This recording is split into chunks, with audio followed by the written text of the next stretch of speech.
The main focus this week is the nature of the second language pathway, from the point of view of both the learner and the teacher. This video focuses on the idea that meaning is everything. The guiding question: how is teaching on the second language pathway different from teaching on the first?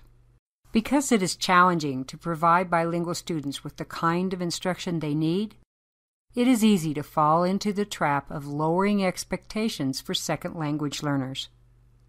There's a difference between demanding that second language learners do everything that fluent English speakers do and maintaining high expectations for them that holds them accountable for demonstrating their understandings of the content at all levels of English language proficiency. The first is unrealistic, the second is necessary. One way to characterize the second language pathway is through the phrase, "meaning is everything."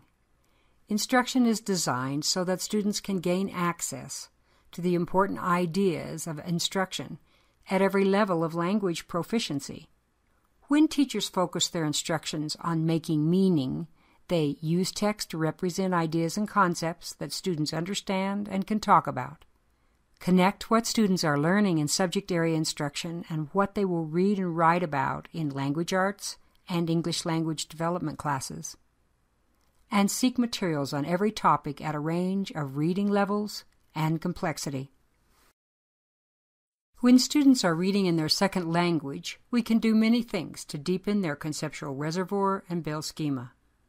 Some strategies include: provide an overview, organize the plot and characters visually, give a detailed preview of what will happen, read the book to the students or record it for a listening center, show the movie first. These actions will all help provide a framework for students to better make sense of the text when they are attempting to read by themselves. There are many ways teachers can support writing in a second language. For example, you could provide a common topic for writing for the whole class during Writer's Workshop with expectations differentiated by proficiency level. Work with small groups of students to co-construct joint texts and have students copy them into a journal. Use frame paragraphs and sentence stems to describe a picture. In every case, students should be given many opportunities to talk about the topic and rehearse orally what they will be writing. For students first learning to read and write, it is likely that if they can't say it, they will not be able to put their ideas down in print. What does it look like when the meaning is everything mindset is put into practice? In literacy instruction, every important comprehension thinking strategy can be worked on through the use of pictures, models, or physical interaction. Let's use the following picture to demonstrate this. If you were asked to provide a simple description of this picture, you would probably include the fact that a woman wearing sunglasses is bending over. Her hand is near the head of the sheep. More details might include the kind and color of clothing she has on, what the terrain looks like, that there are trees in the background. To demonstrate comprehension of what is going on, you might say that it looks like she is about to pet the sheep, or she has just touched the sheep and took her hand back. You might predict that the sheep will bite her or will run away, or that the person who is taking the picture is telling her, "Enough already."